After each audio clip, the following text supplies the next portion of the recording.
প্রতি আহ্বান জানাবো যে আপনারা প্রথম অধিবেশন নিয়ে সিদ্ধান্ত নেবেন যে কিভাবে আপনারা সংস্কার পরিষদের শপথ নেবেন এবং কিভাবে আপনারা গণভোটের রায় বাস্তবায়ন করবেন। এর কিন্তু কোনো অন্যথায় নাই। বিএনপির সহ জাতীয় নাগরিক পার্টি, এনসিপি, জামায়াত ইসলামী সকলের ঐক্যমত্যের ভিত্তিতে কিন্তু সংবিধান সংস্কার পরিষদ এবং জাতীয় নির্বাচন এটা যে একসাথে হবে এই সিদ্ধান্তটা আসে। এবং আপনারা জানেন যে একটা আলোচনা ছিল যে গণভোটটা কবে হবে, কখন হবে। আমরা বলেছিলাম গণভোট আগে হওয়া উচিত, কারণ তাহলে গণভোটের রায় অনুযায়ী নির্বাচনটা হতে পারত।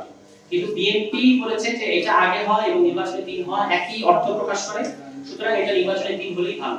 আমরা সেটা বৃহত্তর রাজনৈতিক স্বার্থে মেনে নিয়েছি।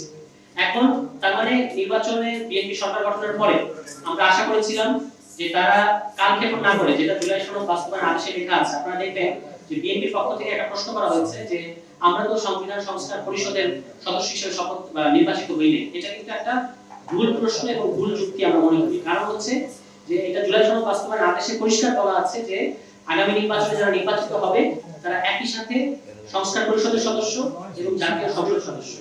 কাজে এবং এটাও বলা আছে যে যিনি জাতীয় সংসদ সদস্যদের শপথ করাবেন তিনি সংস্কার পরিষদের সদস্যদের শপথ করাবেন।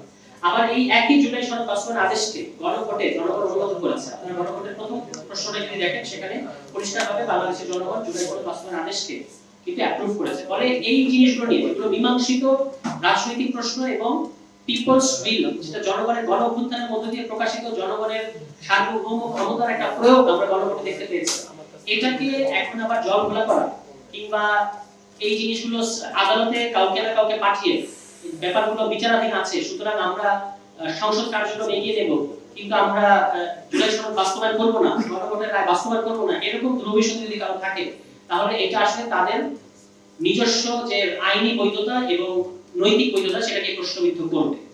কারণ আপনারা জানেন যে জুলাই সনদ বাস্তবায়ন আদেশের ভিত্তিতে শুধু গণভোট হয় না, জুলাই সনদ বাস্তবায়ন আদেশের ভিত্তিতে শুধু সংস্কার পরিষদের নির্বাচন হয়নি, জুলাই সনদ বাস্তবায়ন আদেশের ভিত্তিতেই কিন্তু জাতীয় সংসদ নির্বাচন হয়েছে। কাজে জুলাই সনদ বাস্তবায়ন আদেশকে যদি অবৈধ ইত্যাদি বলার কারণ বা দেখানোর কারো চেষ্টা থাকে, এটা কিন্তু প্রকারান্তরে এই নির্বাচনের বৈধতাকে প্রশ্নবিদ্ধ করবে। কারণ বাংলাদেশের এক্সিস্টিং সংবিধানের মধ্যে বলা আছে 2029 সালে নির্বাচন হওয়ার কথা, কিন্তু জুলাই সনদ বাস্তবায়ন আদেশের ভিত্তিতে একটা বিশেষ পরিস্থিতিতে আমরা এই নির্বাচনটা আয়োজন করেছি, যেটা জনগণ সহ সকল রাজনৈতিক দল মেনে নিয়েছে। কাজে আমরা আহ্বান জানাবো জাতীয় নাগরিক পার্টির পক্ষ থেকে, আমাদের সংস্কার বাস্তবায়ন কমিটির পক্ষ থেকে যে অবিলম্বে কালক্ষেপণ না করে এবং কোনো ধরনের ছলচাতুরি না করে আমরা সরকারের প্রতি আহ্বান জানাবো যে আপনারা প্রথম অধিবেশন নিয়ে সিদ্ধান্ত নেবেন যে কিভাবে আপনারা সংস্কার পরিষদের শপথ নেবেন এবং কিভাবে আপনারা গণভোটের রায় বাস্তবায়ন করবেন। এর কিন্তু কোনো অন্যথায় নাই, বিএনপির কাছে অন্য কোনো অপশন নাই।